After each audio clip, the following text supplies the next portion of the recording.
આજે આપણે બનાવવાના છે ખજૂરના લાડવા।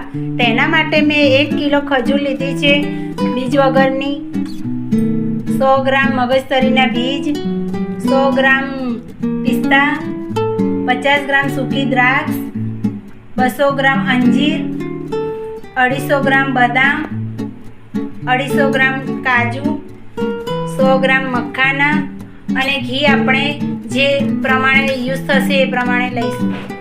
આપણે હવે કાજુ અને બદામને 1-2 ચમચી ઘી લઉં છું। હવે હું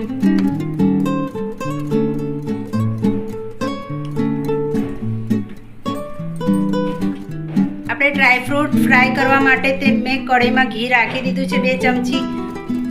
ઘી થઈ ગયું છે, હવે હું કાજુ નાખી દઈશ અને ધીમા ગેસે હું થવા દઈશ। બદામ પણ નાખી દઉં છું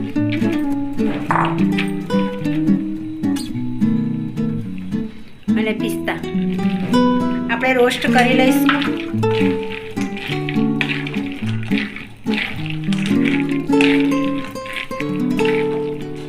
પ્રોટીન અને લોહીની કમીવાળા જે ખજૂરના લાડવા ખાશે તો એમને તાકાતને બહુ સારું રહેશે।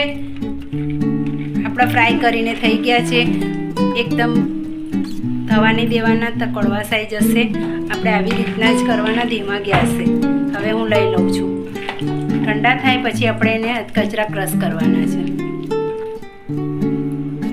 આપણે હવે મખાના થોડા રોસ્ટ કરી લઈશું, જેથી એની ભેજવાળા હોય તો આપણે કુરકુરા એકદમ થઈ જશે।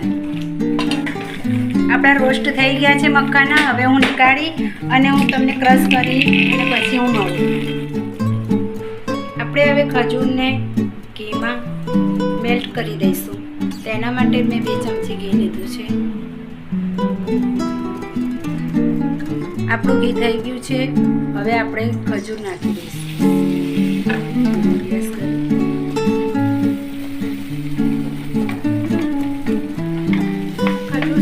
અંજીર પણ મિક્સ કરી દઈશું। તમે જોઈ શકો છો કે મેં એકદમ બારીક અંજીર કાપીને તૈયાર કરી છે। હવે આપણે હલાવીશું।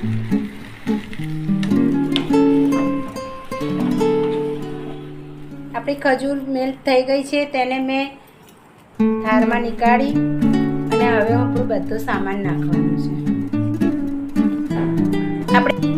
આપણે જે મખાના રોસ્ટ કર્યા હતા તેને મેં અધકચરા ક્રશ કરી નાખ્યા છે, તેને હું નાખી દઈશ।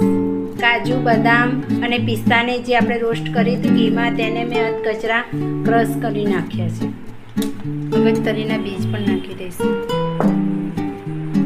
અને દ્રાક્ષ। આપણે હવે બધું મિક્સ કરી નાખવાનું। ખજૂર ગરમ હોય ત્યાં સુધી બધું મિલાઈ દેવાનું, જેથી કરી આપણા લાડવા ફટાફટ આસાનીથી બની જશે। તૈયાર થઈ ગયો છે મસાલો। હવે હું તમને લાડવા બનાવતા પણ બતાવી દઉં છું।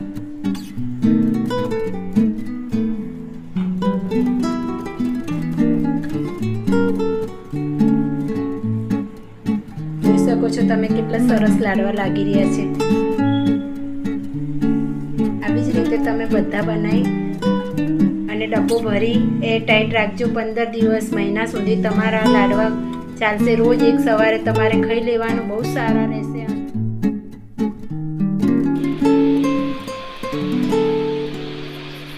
તમે જોઈ શકો છો કે મારા ખજૂરના લાડવા બનીને તૈયાર થઈ ગયા છે। તમને ગમ્યો હોય મારો વિડીયો તો લાઈક કરજો, શેર કરજો અને સબસ્ક્રાઈબ કરવાનું ના ભૂલતા।